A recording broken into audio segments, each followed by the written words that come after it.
What's going on, everybody? This is Auto B on YouTube from North Carolina, and today, well, number one, I apologize for being gone for a while, but being real busy. That's life. You know how that goes. Working on a 2012 Nissan Maxima today, doing rear brakes and rotors, and I ran into a problem that you may face if you don't have the proper tools. Now, the problem I ran into, and I don't know if it was my fault at the shop losing it or the customer's fault, she lost the wheel lock. And as you can see, I got it off. See that in there? That's the wheel lock. Now, if you lose your wheel lock, it is two ways to get the wheel off the car, because without the wheel lock and without these two ways, that wheel is going to be impossible to get off if you have a flat tire or got to do some kind of repair that requires you to remove the tire. So, the first repair alternative would be this. This is what they call a breakthrough socket. Works well, but as you can see, it gets stuck on the lug nut, and it's stuck real good, guys. Look at that.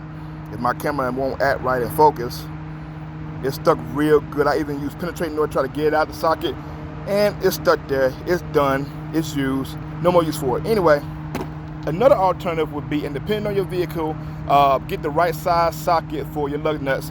Is using, and this is on the 2012 Nissan Maxima, I use a 19 millimeter 12-point spline socket.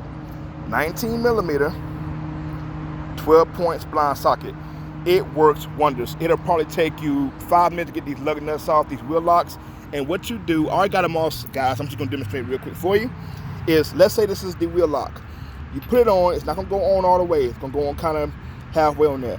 You take a hammer and you hammer it in real good. I say about 4 or 5, maybe 6 real good whacks. And you use a breaker bar and break that lug nut loose. Now, excuse me, I know most of y'all are saying, well, what do you do if that lug nut gets stuck on your socket? Well, here's a trick. Once you get that wheel lock loose enough where you can turn it with your hand, stop what you're doing and use the hammer and hammer up and down on your socket. Not real hard, but just lightly, because you don't want to do it real hard where you break the stud.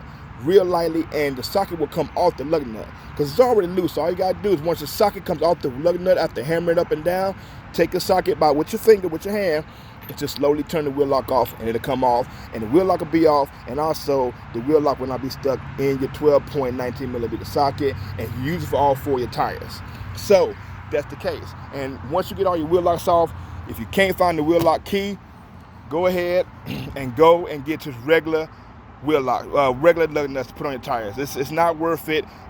Getting the wheel lock at a dealership is gonna cost you anywhere from $50 to $100. It's not cheap, guys. So once you do that procedure and get your wheel lock off, get them off all 4 wheels of your vehicle, and go to AutoZone and just get regular lug nuts. Cost about $8, $9, and that'll help you a whole lot. So if you're stuck in a situation, this is the alternative to get wheel locks off if you cannot find the key. Anyway, appreciate you guys. Comment, subscribe, like, and I'll catch y'all later. Thank you.